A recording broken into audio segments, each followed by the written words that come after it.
Why is dating in New York so hard? I'm Dr. Alex Alvarado, a clinical psychologist and CEO of Thriving Center of Psychology, where we've helped over 10,000 people reach their mental health goals. If you live here, you probably know that dating in New York is hard. Not because something's wrong with you, but because the environment itself is difficult. The pace, the pressure, the options, the expectations, all of this creates real psychological strain. So today I want to unpack why that is, and at the end of this video, I'll tell you what you can actually do to date better in this city without losing your sanity or self-worth. At first glance, dating in New York City should be easy. You're surrounded by millions of people. More options would ideally mean more opportunities to find the right one. But ironically, that abundance often makes dating harder, not easier. When you have too many choices, it becomes difficult to commit to anyone. We're not wired to process hundreds of potential romantic options. And yet, that's exactly what dating apps and big city life throw at us every day. So what happens? People get stuck in a loop, swipe after swipe, date after date, always wondering if there's something better just around the corner. And even when you meet someone great, you might catch yourself hesitating or pulling back. That's not a character flaw, it's choice overload. It creates this psychological fatigue where dating starts to feel like skimming. Never fully engaging, just scanning for what else might be out there. Even if you've just left a good date, you may find yourself opening up your dating app on your way home, just by habit. You're surrounded by options, but it becomes harder to actually connect with any of them when you're focused on so many. If you're single, it's likely you tried online dating or a dating app. Dating apps have completely reshaped how people connect, especially in large cities like New York. For a lot of people, dating apps have become the main way to meet someone. Not because they're necessarily better, but because they're convenient. After a long day of work, it's way less intimidating to scroll through a few profiles on your couch than to strike up a conversation with someone at a coffee shop or a networking event. Especially in a city like New York, where people are always on the move, apps offer this illusion of control and efficiency. But here's what's tricky. Dating apps don't encourage deep connection. They encourage fast decisions, quick judgments, and constant swiping. This trains your brain to treat dating almost like a game, not like a process of building something meaningful. You scroll, you match, you maybe chat a bit, go on a date, and then things fade. Not because either person is awful, but because that's what the app culture sets us up for. Low investment and low accountability, and high turnover. That dynamic creates what psychologists call emotional burnout. Apps are stimulating, the likes, the messages, the matches, but that constant stimulation doesn't always lead to real connection. It takes a toll. You start to feel emotionally tired and even a little numb. That's why a lot of people say dating starts to feel like a second job. It's a lot of effort with very little return at times. And if you're feeling that tired, unmotivated, and even cynical about dating, that's not a personal flaw. And you're not just bad at this. You're just responding like a normal human in a system that's not designed to help you connect. These apps are built to keep you engaged, to keep you swiping, and not necessarily to help you find a partner and then log off. If you feel like you're always on the apps but not getting anywhere, that's exactly how these systems and apps are built to work. Dating in New York also comes with a whole set of logistical barriers that have nothing to do with how emotionally available or attractive someone is. These are the practical, everyday challenges that make it harder to build and sustain real connection. First, there's limited amounts of time. Almost everyone here is juggling a lot and is busy. Demanding job, long commutes, side hustle, workouts, therapy, friendships, personal goals. Finding time to actually date becomes another to-do added to your calendar. And you're not just asking, do I like this person? You're asking, can we both find a free evening that isn't already booked for the next 2 weeks? It's common for two people to really like each other and still drift apart, not because of lack of interest, but because they literally couldn't sync their calendars. When your time is stretched thin, dating starts to feel like another task you have to squeeze in, and that doesn't leave much room for presence or depth. The next barrier is money. New York is expensive. A simple dinner and 2 drinks can easily run you $100 to $150.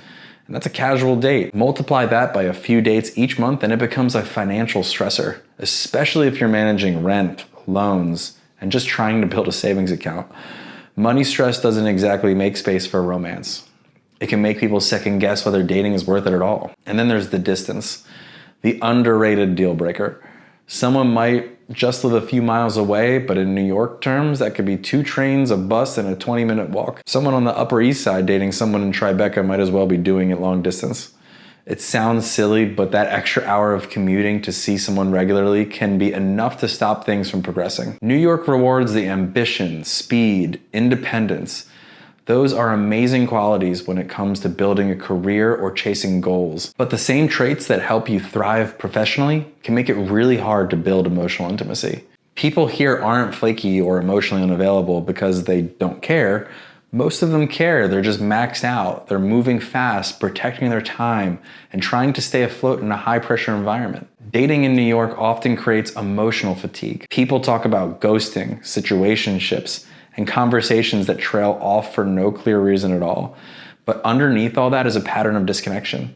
When dating starts to feel transactional and low stakes, people protect themselves by staying guarded. Vulnerability doesn't feel safe when the chance of someone vanishing are high. The more this happens, the more people begin to expect it, not just from others, but from themselves. And part of this comes from the city's built-in anonymity. In smaller towns, you're more likely to date within shared circles where social accountability keeps people a little more honest. But in New York, most interactions happen without overlap. You can ghost someone and realistically never see them again. That type of environment trains people to move quickly, keep things surface level, and avoid emotionally investing.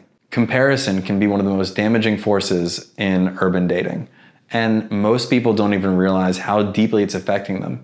In cities like New York, you're constantly surrounded by people who appear to have it all: career, success, charisma, great style, a social life that never stops. And you open Instagram and you see the curated snapshots of the romantic milestones, engagements, anniversaries, carefully posed date nights. It creates the illusion that everyone else is effortlessly finding love while you're stuck in a struggle. Psychologically, this kind of exposure activates a loop of self-doubt. When comparison creeps in, your confidence takes a hit, and that could shift how you approach dating. Some people respond by becoming hyper-selective, convinced that nothing is good enough. Others do the opposite. They lower their standards, accept less than they want, just to feel a sense of movement or validation. Either way, it disrupts your ability to see clearly. You're no longer dating based on real alignment, you're reacting to the pressure of keeping up. So what can you do? Dating in a city like New York will challenge your patience, your confidence, and your energy. But it's not hopeless, and it's not about trying harder or going on more dates. It's about dating smarter and more intentionally with tools that protect your energy and increase your clarity. So here's what I share with clients. Number 1, regulate your nervous system. If you're feeling burnout, don't push through it. Pause. Dating from a place of exhaustion leads to resentment, short tempers, and checked out conversations. Take breaks from apps. Spend time offline. Prioritize sleep, movement, and connection that isn't romantic. Ground your body so that you can be present emotionally. Get clear on your why. Most dating frustration comes from misalignment with other people and yourself.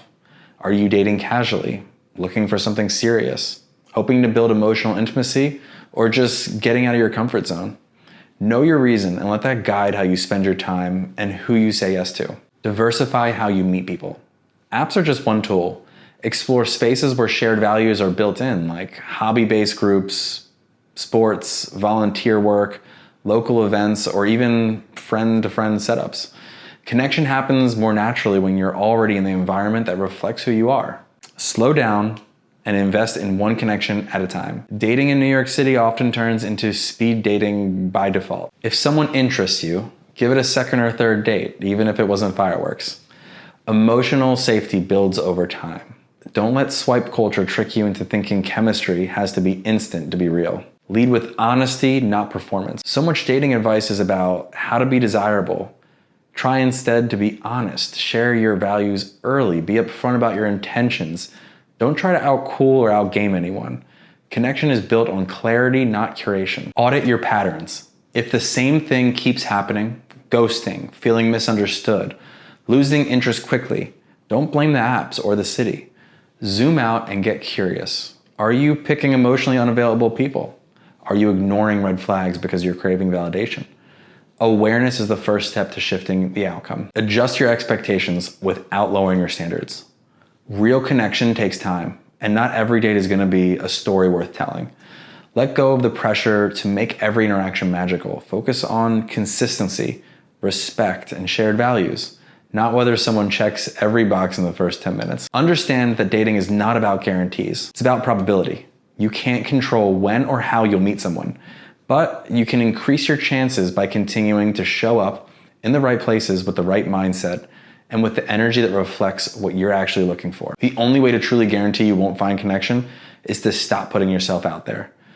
That doesn't mean forcing yourself to date when you're depleted. It means staying open over time, even if you need to pause along the way. Hope doesn't mean being naive. It means staying aligned with your values and believing that love, real grounded love, is possible, even in a city that doesn't make it easy. Like I said, dating in New York City isn't easy. It's a mix of endless options, high pressure, and the kind of emotional overload that makes it hard to feel grounded or clear about what you want. But if you can move with clarity, connect with intention, and protect your energy, you can create something real here. And real connection is still possible, even in a city that never stops moving. If this helped you feel a little more grounded, hit like, subscribe, and let me know in the comments. What's the hardest part about dating in a big city for you? Thanks, and I'll see you next time.